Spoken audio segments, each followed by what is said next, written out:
अपना बिहार टीवी से मुन्ना ईश्वर का।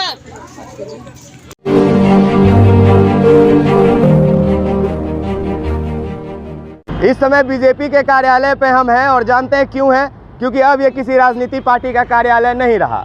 अब ये बिहार का, भारत का सबसे बड़ा मंदिर बन गया मेरे लिए, और ख़ासकर मेरे लिए। हम आज से भारतीय जनता पार्टी के बहुत बड़ा भक्त हो गए।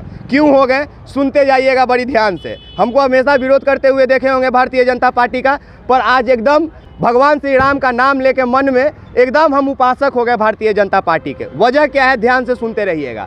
आज बागेश्वर धाम का धीरेन्द्र शास्त्री पटना पहुंचा। धीरेन्द्र शास्त्री इसलिए कह रहे हैं क्योंकि वो ना तो बाबा है ना कोई साधु संत है, एक नंबर का ढोंगी ठग है जो लोगों के साथ छलावा करके, उनके माइंड के साथ गेम करके अपनी बातों को निकलवा लेता है और अपने आप को क्या हनुमंत कथा का कथावाचक कहता है, हनुमान जी का शिष्य कहता है। आपत्ति यहाँ नहीं थी। आपत्ति यहाँ पे ये है कि आज बिहार में कदम रखते ही बागेश्वर धाम के धीरेन्द्र शास्त्री ने पूरे बिहार को पगला बोल दिया कि कैसे हो बिहार के पागलों। अब हमको ये नहीं समझ में आ रहा है कि धीरेन्द्र शास्त्री पागल किसको बोला। ये भारतीय जनता पार्टी के मनोज तिवारी जी को जो उनके गाड़ी चला रहे थे, या गिरिराज सिंह को जो बेगूसराय से सांसद हैं, जो सुबह से इंतजार कर रहे थे धीरेन्द्र शास्त्री को स्वागत करने के लिए, या रामकृपाल यादव जी का जो कभी उसी मठ का विरोध करते थे जिस मठ के प्रांगण में आज धीरेन्द्र शास्त्री गए हुए हैं, या फिर रामकृपाल यादव के बेटा अभिमन्यु यादव का जो अपना पूरा सेना लेके पहुंच गए हैं बागेश्वर धाम वाले बाबा का स्वागत करने। आज इन सभी लोगों से हम ये पूछ रहे हैं कि धीरेन्द्र शास्त्री ने आखिर बिहार में कदम रखते ही पागल किसको बोला। क्या पूरा बिहार पागल है? तो आइए एक नज़र डाल लीजिए जरा सा। एक न्यूज़पेपर का ही आर्टिकल आपको हम पढ़ के सुनाते हैं, और ये न्यूज़ भी कोई और नहीं आज तक, जिस पे आप लोग को बहुत भरोसा रहता है। हम बोले ना आज से हम बीजेपी भक्त हो गए। दुनिया का सबसे पहला गणतंत्र बिहार में बना। दुनिया के 2 धर्म बिहार से निकले, जैन धर्म और बौद्ध धर्म।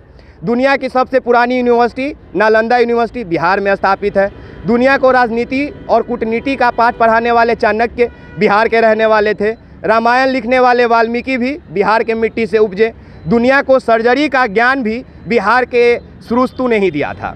दुनिया में महान ग्रंथ के तौर पर स्थापित कामसूत्र के रचयिता वात्स्यायन भी बिहार के रहने वाले थे। दुनिया को गणित का ज्ञान देने वाले आर्यभट्ट भी बिहार के। सबको पता है चाणक्य, अशोक का कहानी। अभी सब आज के बाद बिहार में पागल। ये भारत देश का प्रथम राष्ट्रपति जो हमारे बिहार से निकले वो पागल। हमारे बिहार के जितने नेताजी हैं सब पागल। बिहार का 14 करोड़ आबादी उस सब पागल। होशियार कौन? एक 26-27 साल का ऊ लौंडा जो अपने आप को शास्त्री बोलता है। 27 साल का ऊ लड़का जो अपने आप को हनुमान जी का शिष्य बताता है। और 27 साल का ऊ फर्जी लौंडा जो कहता है कि मेरा बात रावण से हुआ है, और हम लोग उसके बात पे यकीन करते हैं। तो इन सब के पीछे का तोड़ क्या है? ये भारतीय जनता पार्टी। क्यों? क्योंकि भारतीय जनता पार्टी के शुरू से लेके अंत तक में आप कैमरा घुमाइए मिराज, एक भी बैनर आपको राजनीति, बिहार के भविष्य और बिहार के विकास को लेकर नहीं मिलेगा। चाहे शुरू वहाँ से कीजिए, बाबा बागेश्वर 1 करोड़ भारतीयों के दिलों के सरताज, उनके स्वागत में खड़े हैं आनंद राज। ठीक है, इधर आ जाइए। इधर एक रानी चौबे हैं जो पहले जाप में थी, अब शायद भारतीय जनता पार्टी में आ रही हैं, तो इनके स्वागत के लिए बैनर लगा है। फिर इधर धीरेन्द्र शास्त्री, फिर उसके बाद बीजेपी का कार्यालय, और उसके बाद लगातार कहीं त्रिदेव तो कहीं स्वागत तो कहीं बाबा को बिहार का हनुमान। तो ये सब ठीक है। अगर भारतीय जनता पार्टी बाहर में इतना बढ़िया बढ़िया बैनर लगा के धीरेन्द्र शास्त्री के ऊपर करोड़ों रुपए खर्च करके उसको बिहार में प्रचार करने के लिए बुलवाती है तो कोई आपत्ति नहीं है।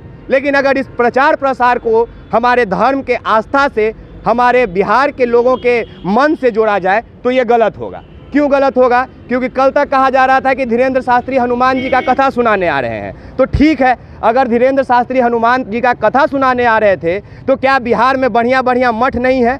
क्या बढ़िया बढ़िया मंदिर नहीं है? क्या उन मंदिरों पे हमको विश्वास नहीं है? तो जो धीरेन्द्र शास्त्री चल के आता है बिहार में, उसके स्वागत में भारतीय जनता पार्टी का नेता क्यों जाते हैं? उनके स्वागत में किसी मठ के मठाधीश क्यों नहीं जाते हैं? उनके स्वागत में महावीर मंदिर के आचार्य क्यों नहीं जाते हैं? उनके स्वागत में इस्कॉन टेम्पल के पुजारी क्यों नहीं जाते हैं? तो जाते कौन है? जो बिहार में कुछ किए चाहे नहीं, लेकिन आज बिहार का बेइज्जती जरूर करवा दिए, क्योंकि उन्हीं के गाड़ी में बैठ के धीरेन्द्र शास्त्री ताल ठोकते हुए हंसता है और जानते हैं, बोलता है वीडियो बना के कि कैसे हो बिहार के पागलों। तो बढ़िया बात है।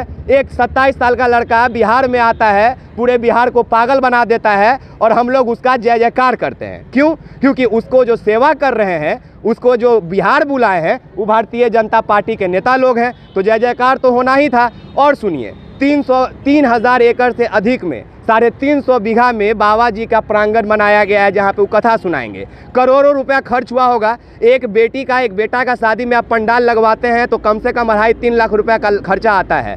अब सोचिए कि 350 बीघा में पंडाल लगा होगा तो के करोड़ का खर्चा आया होगा।